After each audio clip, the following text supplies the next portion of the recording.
Assalamualaikum warahmatullahi wabarakatuh. Alhamdulillah kita diberikan oleh Allah sebuah kenikmatan untuk bisa melihat, kenikmatan untuk bisa mendengar, kenikmatan untuk bisa berbicara, kenikmatan untuk bisa menjalankan aktivitas yang barokah, bermanfaat. Itu adalah sebuah kenikmatan. Dan tentunya kenikmatan-kenikmatan itu kita wajib syukuri. Dengan ketika kita memiliki peserta didik, kita harus bersyukurnya dengan kita betul-betul memberikan pendidikan, bimbingan, arahan, dan betul-betul memperhatikan anak didik kita supaya menjadi lebih baik. Dan kita juga sebagai bentuk syukur kita kepada Allah Subhanahu wa Ta'ala, tentu kita yang pertama harus mengajar siswa di dalam kelas, mencari metode yang variatif supaya siswa merasa nyaman dan betah ketika belajar di dalam kelas.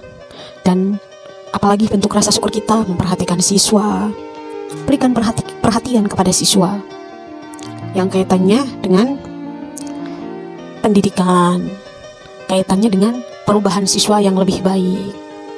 Perhatikan ibadah dia dengan Allah, perhatikan belajarnya, bahkan perhatikan keadaannya bagaimana gitu. Bisa secara sosial, secara mental, bahkan finansial.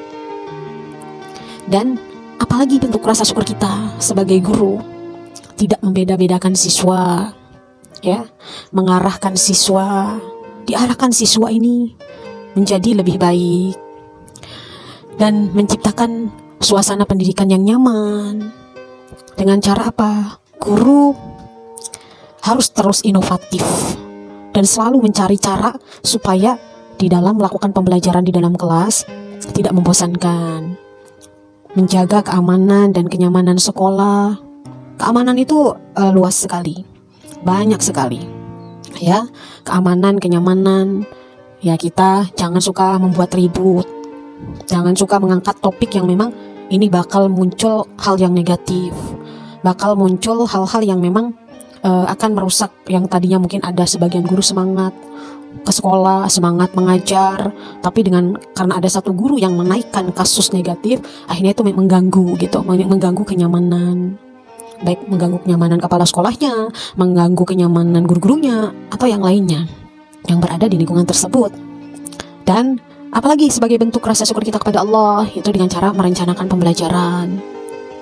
Kita rencanakan betul-betul pembelajaran yang mau kita sampaikan, karena itu adalah salah satu kewajiban kita sebagai guru, supaya ketika kita menyampaikan betul-betul tertata, terarah gitu, tertarget gitu. Kalau kita mempunyai rencana yang betul-betul matang dan meningkatkan mutu pendidikan, tentu kita ya sebagai guru harus terus meningkatkan mutu pendidikan supaya anak nanti menjadi anak yang berkualitas gitu. Kualitas keimanannya bagus, spiritualnya, sosialnya bagus, sikapnya juga baik, dan tentunya kognitifnya juga lebih meningkat, lebih baik lagi gitu. Dan apalagi rasa bentuk syukur kita sebagai guru kepada Allah, mentaati peraturan yang berlaku di sekolah. Karena yang namanya dalam sebuah organisasi itu ada yang bertanggung jawab, ada pimpinan yang di situ mempunyai peran dan tanggung jawabnya masing-masing. Jangan sampai kita nih sebagai guru berpikir yang negatif gitu. Negatifnya apa? Ketika pimpinan melaksanakan tanggung jawabnya, dianggapnya ya kekhawatiran itu menganggapnya apa sih teman, atau menganggapnya budak, atau apa sih gitu misalkan. Itu hal-hal yang negatif itu memang harus kita hilangkan, karena sama sekali bukan seperti itu. Ya, jangan mudah menjas orang lain itu seperti itu. Tang-tang sudah ada jabatan di atas sombong, tidak sama sekali. Karena dalam sebuah organisasi itu memang harus ada satu kebijakan yang memang harus diikuti. Kalau semuanya memberikan kebijakan, ya terus gimana dalam organisasi tersebut? Sementara di dalam organisasi tersebut ada yang memang memiliki fungsi dan tugasnya masing-masing. Salah satunya pimpinan yang ya walaupun banyak tugasnya, salah satunya aja saya sampaikan itu memberikan kebijakan, memutuskan gitu kan. Itu salah satunya. Tapi tentunya untuk memutuskan, untuk memberikan kebijakan, prosesnya ya nggak langsung, tapi memang betul-betul diperhatikan apakah maslahatnya lebih banyak atau tidak untuk kepentingan pendidikan, bukan individu ya. Gitu. Terus apalagi untuk rasa syukur kita nih, menjunjung tinggi kode etik guru. etika guru, kode etik lah gitu. Apa sih kode etik guru itu, apa saja sih? Itu dijunjung tinggi gitu. Insya Allah gitu. Ketika attitude gurunya bagus, insya Allah peserta didiknya juga attitude-nya bagus gitu. Makanya hilangkan hal-hal yang negatif. Kita fokus sama tugas kita saja. Kita jangan fokus sama orang lain gitu, sehingga kita berpikirannya negatif saja. Karena ya semuanya punya tanggung jawab masing-masing dan punya peran masing-masing, punya kewajiban masing-masing.